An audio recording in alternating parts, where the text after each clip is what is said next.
Hi, I'm Marco Rinaldi. I'm Tarek Ashkenani. We're both writers and also hosts of Page One, the Writers Podcast, which speaks to writers about the writing process. And we're absolutely delighted to be hosting this interview with the brilliant Brandon Sanderson for Chimera 2022. Brandon, of course, is one of the world's best known fantasy and sci fi authors, creator of the Cosmere universe, and much, much more.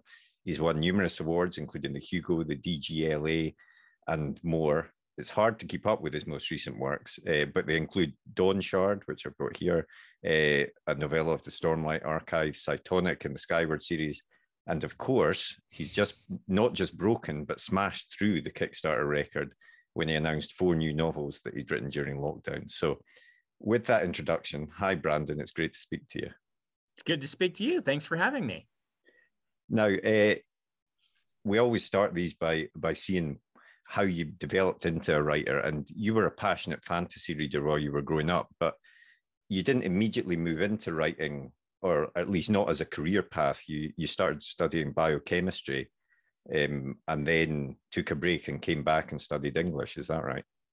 Yeah. So my mother persuaded me. She's an accountant. She thinks very concretely, shall we say, convinced me that I would get better scholarships if I applied as a biochemist to the colleges. And she was right. I got more scholarships. But she secretly wanted a doctor. She was hoping that I would go down that route, that a year of chemistry would send me toward the doctor route. And it turns out a year of biochemistry taught me I am not a biochemist.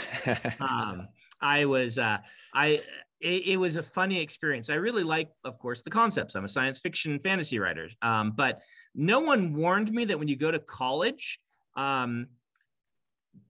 chemistry stops being about blowing up fun things, with fireballs and whatnot, and starts and just turns into a whole lot of math.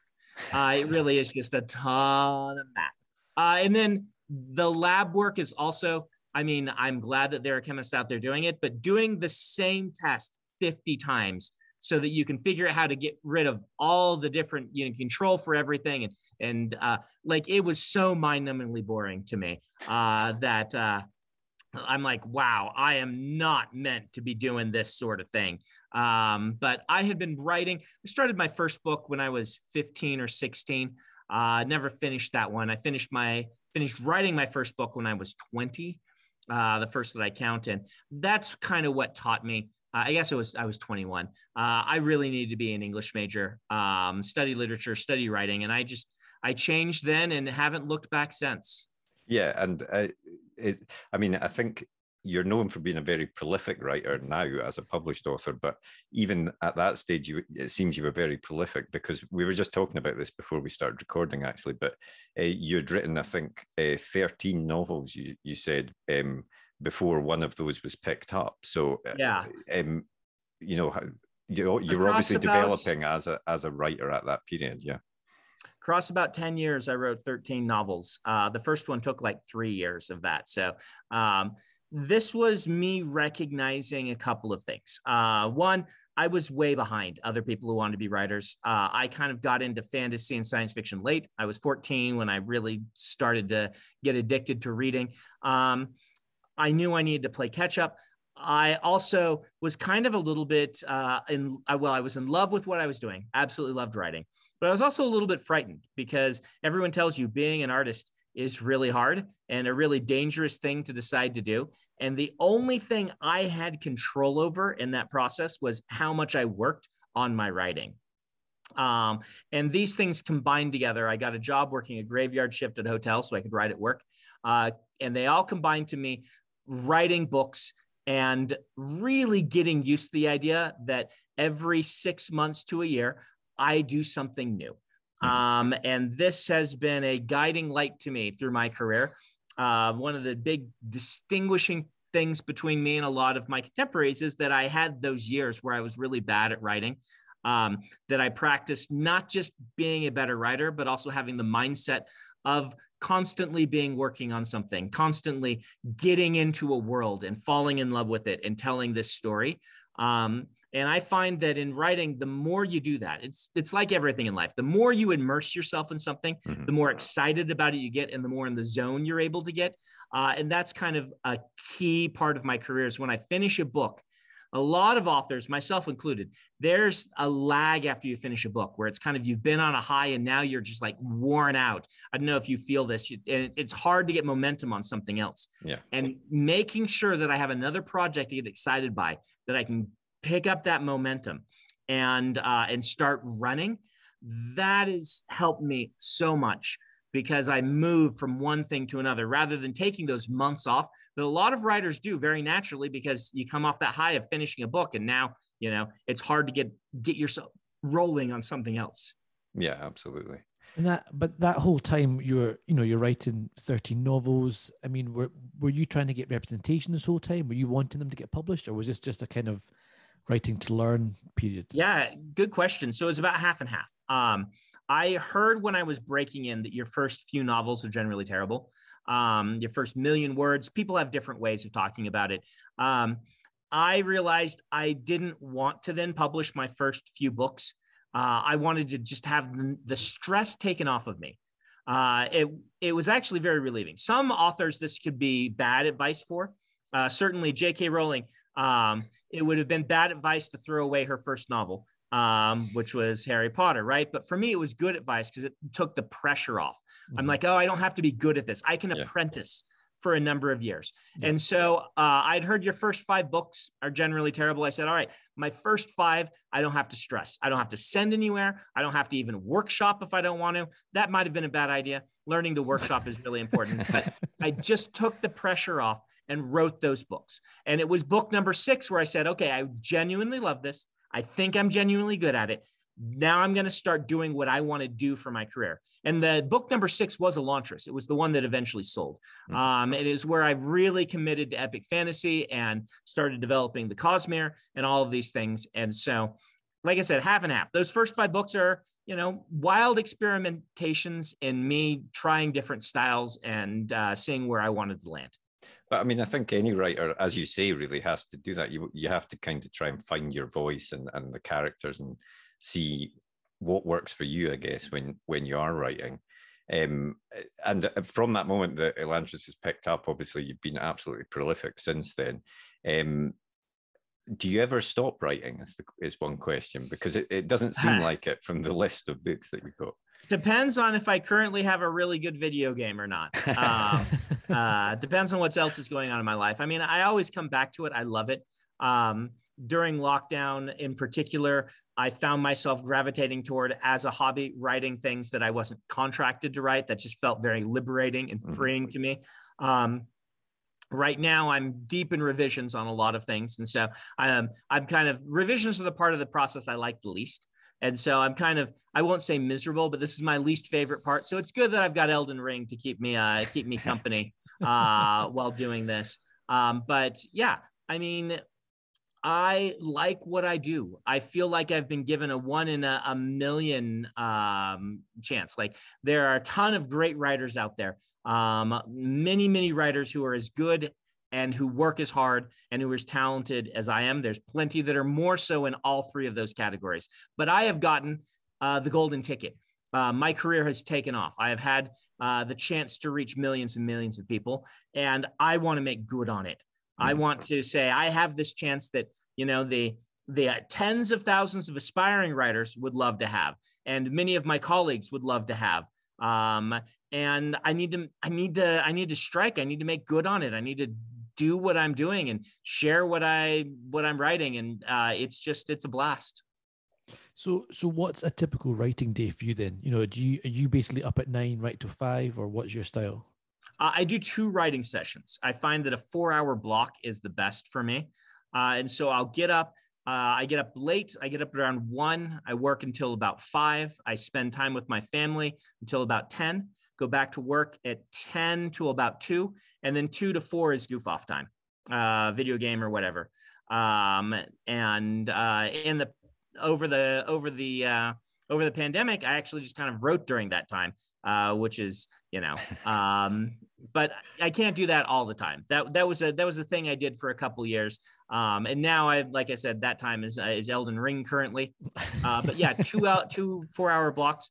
More and more challenging to me is the daily block. is getting taken up by meetings. I'm unusual as a writer in that my company is somewhat large. It's grown over the years. I have a 30-person team currently. Right. And that's larger than most authors have. In fact, that's much larger than most authors have. Most authors I know have an assistant, maybe two, right? And I have 30 people in my team. About half of those are fulfillment for things like our Kickstarters and stuff. But the other half, I have an in-house publicity team. I have an in-house art team. I had in-house editorial team. Wow. And the whole point of this is that I like creating things and I like having control over it. And I like straddling the line between publisher, independent publisher, traditional publisher, and these sorts of things. And so there's a lot of meetings that go along with having a company of 30 people. There's a lot of meetings that go along with making film and television stuff, which I've never had actually pan out, but I spent a lot of time trying to make it happen, right? And those time sinks are a real challenge to manage. Yeah, but at the same time, it seems that you like to keep yourself. You're very open with this. All on your website, you've got progress bars of where you are with different things and like that. Do you like? Does that almost make it accountable and give yourself a bit of pressure that is good for your own writing? Yeah, for my personal psychology, that helps. I certainly wouldn't recommend it to every author. It depends on your personal psychology. Mm-hmm. For me, knowing the fans are anticipating something and keeping them up to date helps me with managing both their expectations and my workload, because I know I'm on the hook to them for how much I'm doing. And if weeks and weeks pass with nothing moving, they're going to notice and they're going to take me to task. And they're very good. But part of the reason they're very good is because I've kept them up to date my whole career, and they know that I'm reliable. And part of the reason I am reliable is I'm accountable to them. And so it's cyclical, but that doesn't work for all authors, right? In fact, that could be destructive to some authors. It just happens to work with my psychology. And what's your writing style? Do you plan a lot in advance, or do you kind of pants it? I mean, you've got series, yeah. Mistborn, your Stormlight series, you've got several books. You must plan story arcs at least over them. I am more of an outliner than most writers I know. I do know some who outline more than I do, but I seem to, if you take a pile of 10 writers, I tend to be more of an outliner than 7 of them, and less of an outliner than 1 or 2 of them. And so this is just because I love explosive endings. I love when everything comes together. I love it when a plan comes together, so to speak.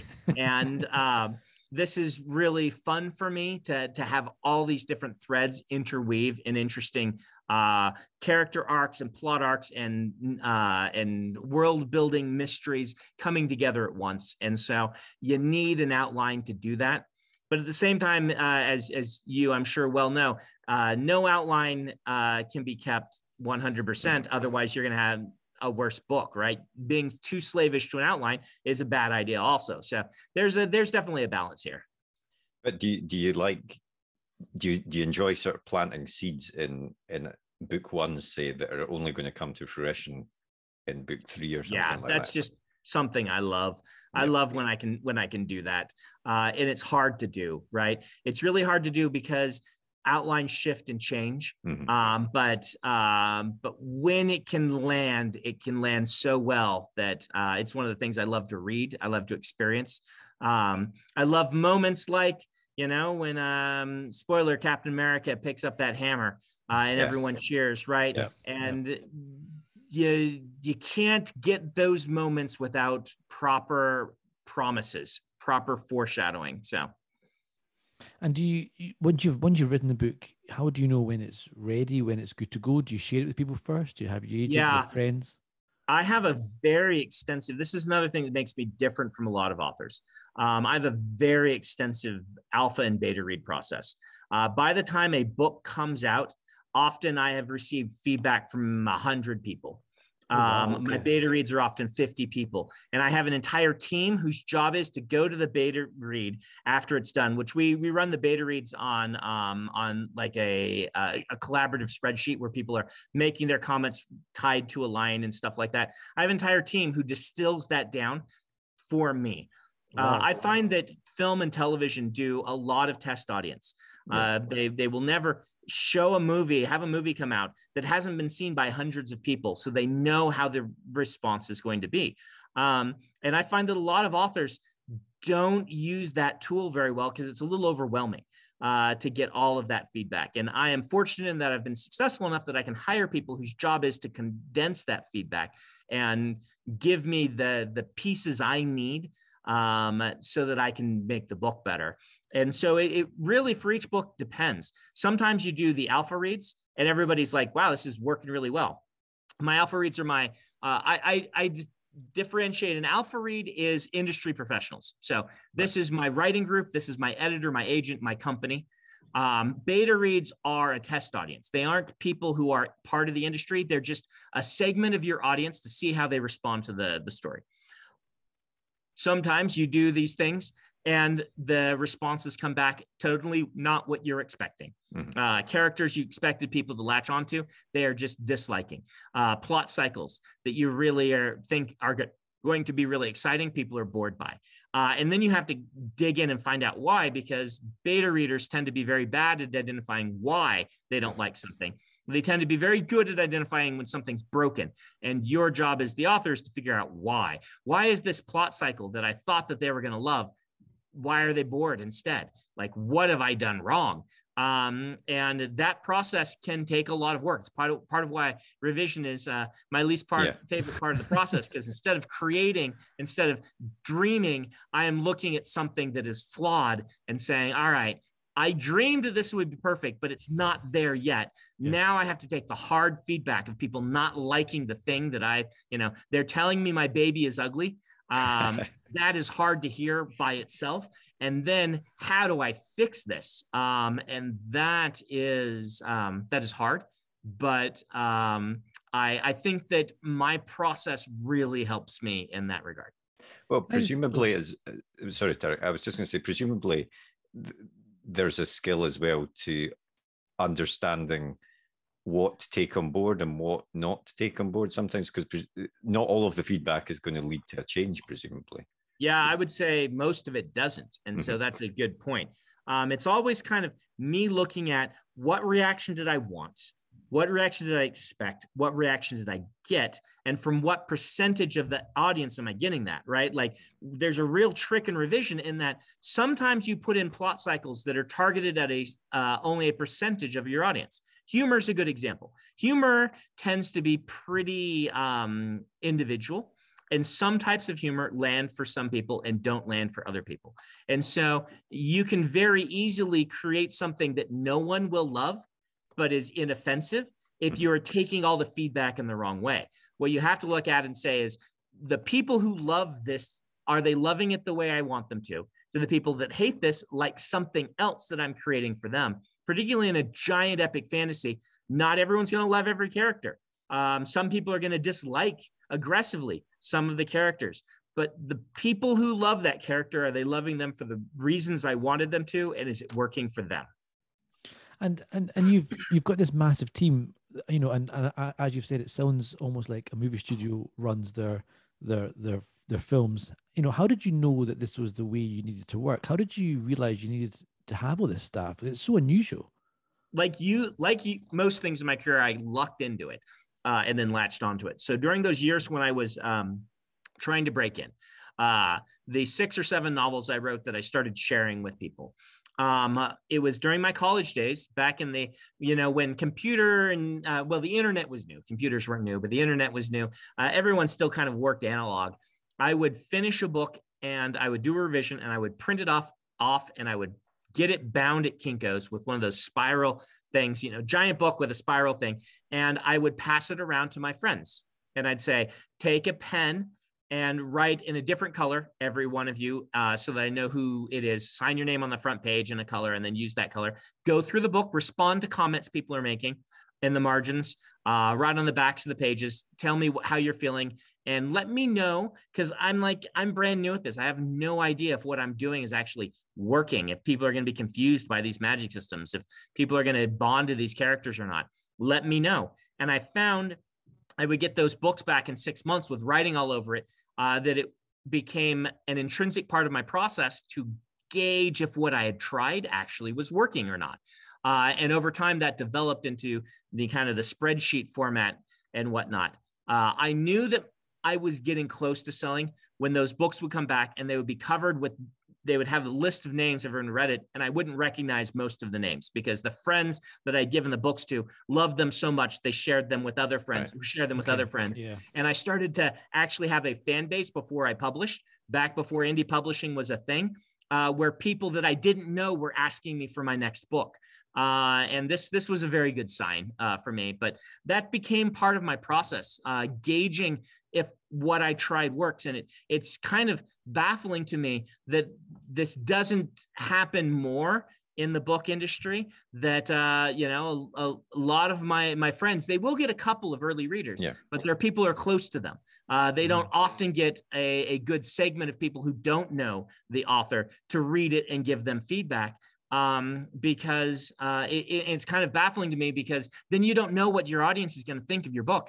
And you might find things that you're like, oh, that would have been an easy fix if I just would have changed that. So it's become just an intrinsic thing that intrinsic's the wrong term, integral part of my process of publishing. Yeah, no, it's definitely unique, but I can see the value to it. Yeah, now, totally. Before we've not got a huge amount of time here, but there are a couple of further topics that we want to ask you about. The first of which is, of course, you were asked to finish the Wheel of Time series quite early on in your published career, really. Were you nervous to take that on? Oh yeah, absolutely. I knew that that I was doing something dangerous and risky by being the person who maybe ruined the Wheel of Time. I'd been reading that since I was in high school. I was a huge fan of the series, and it was daunting when I got asked to do it by Harriet, Robert Jordan's widow and editor. I, number one, couldn't speak. I was flabbergasted. I hadn't applied for this. She just called me and asked me, like, out of the blue. I had no idea it was coming. And I had to sit on it and think for a day. When I got back to her, I said, you know, I do want to do this because I realized that if I say no and then someone else messes it up, then it's even worse, right? Then I didn't just ruin the Wheel of Time. I was too cowardly to do it. And I realized if Robert Jordan wasn't going to be able to do it, I wanted it at least in my hands, because I didn't know that I could do a good job, but I knew I could do a better job than most people, even most authors that would be hired to do it, because I knew the series so well.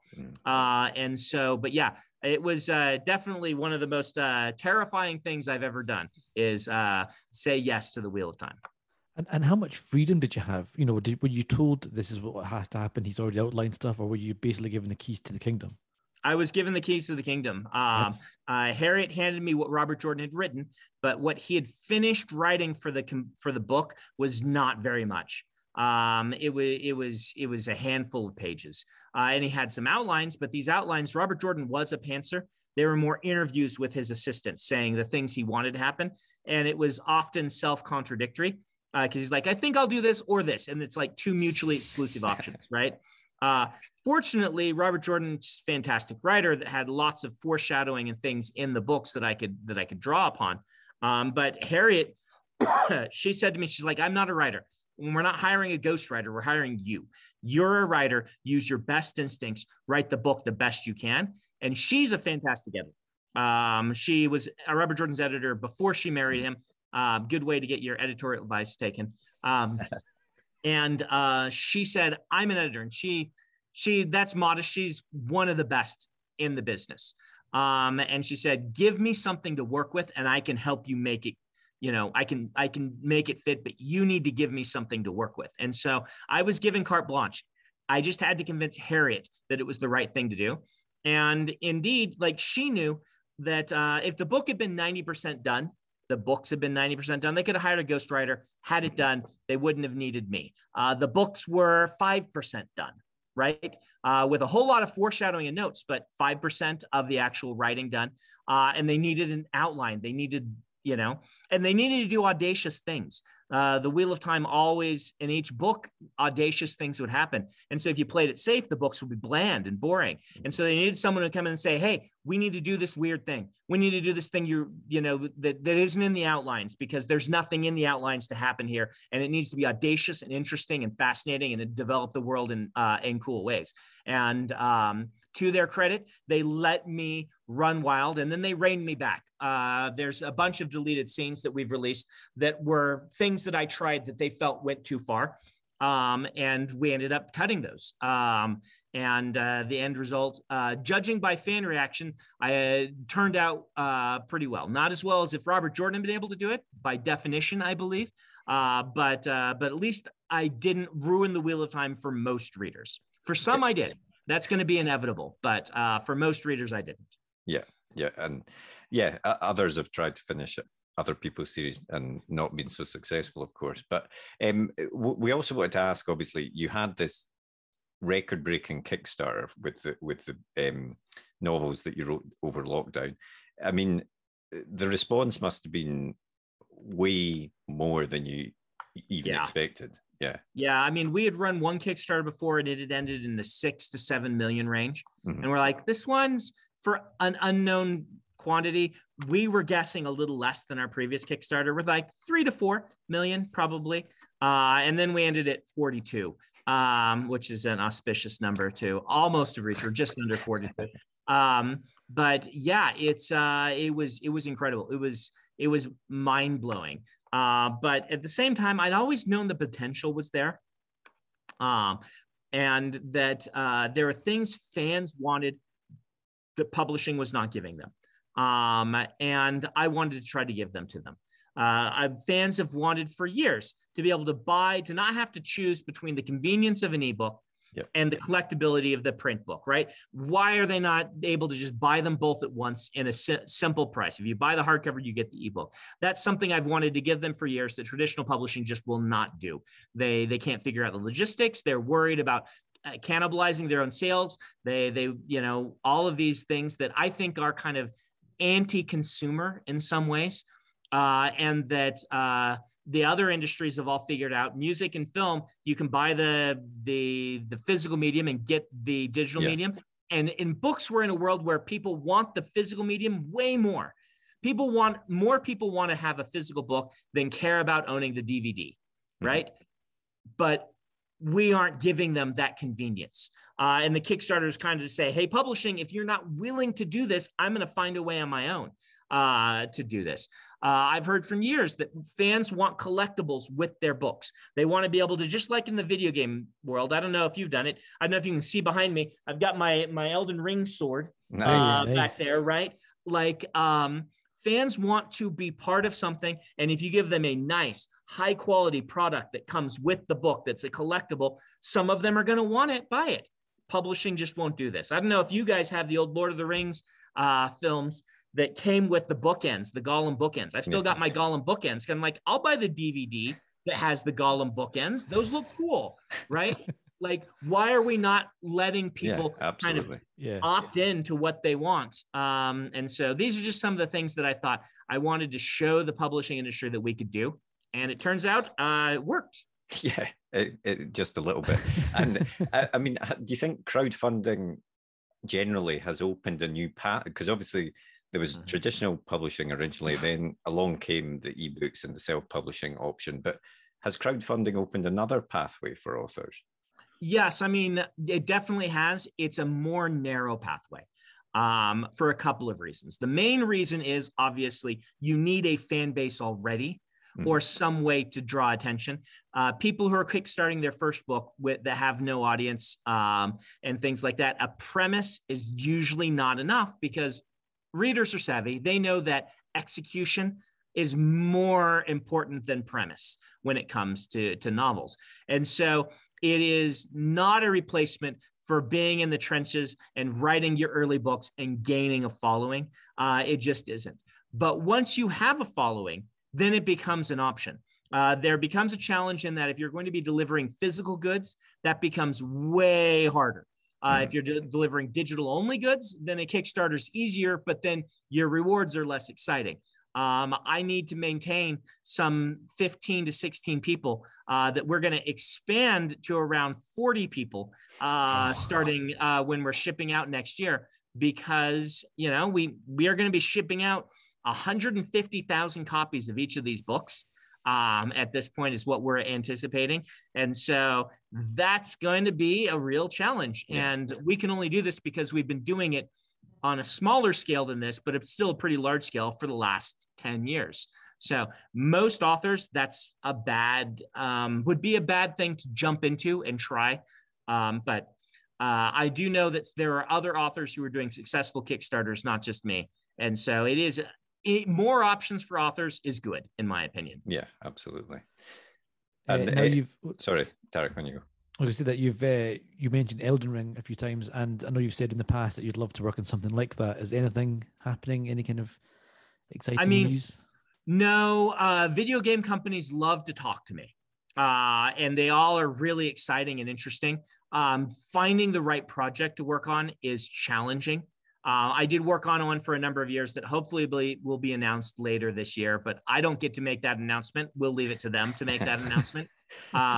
And I want to be involved in this space more, but finding the right thing, the right time is the right opportunity is challenging. I would love to work with From Software, for instance. I would enjoy working with CD Projekt Red. There's a bunch of companies I would enjoy working with, but it has to be kind of the right project for them and for me. They're all pretty awesome people. Like I've had universally good experiences talking to people in the video game industry, which is not the case in Hollywood. But you know, there's challenges, right? I mean, the main one being, it's a very easy thing to encapsulate. A video game with a good story and bad gameplay is a terrible video game. Yeah. A video game with a weak story and great gameplay can still be a great video game. So storytelling and world building needs to value add to something that's already good. It cannot replace the gameplay.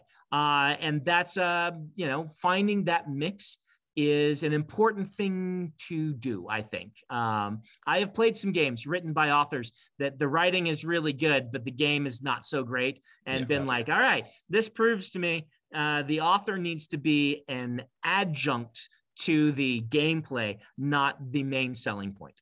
Yeah, it can. I think in the worst experiences, it can almost become just like an interactive movie. Yeah. Not even that interactive. It's just you're watching right. And moving person across the screen.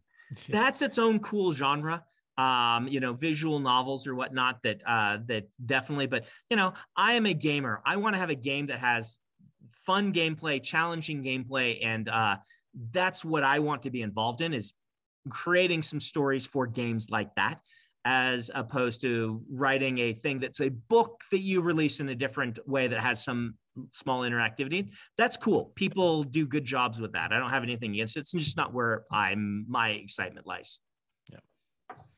Yeah. So what's next? Are you planning on building a physical bookstore with all that Kickstarter money? Yes, we are plans? Actually. I don't know if you heard about this or if you're just taking a shot in the dark, but before the Kickstarter, we'd actually bought some land.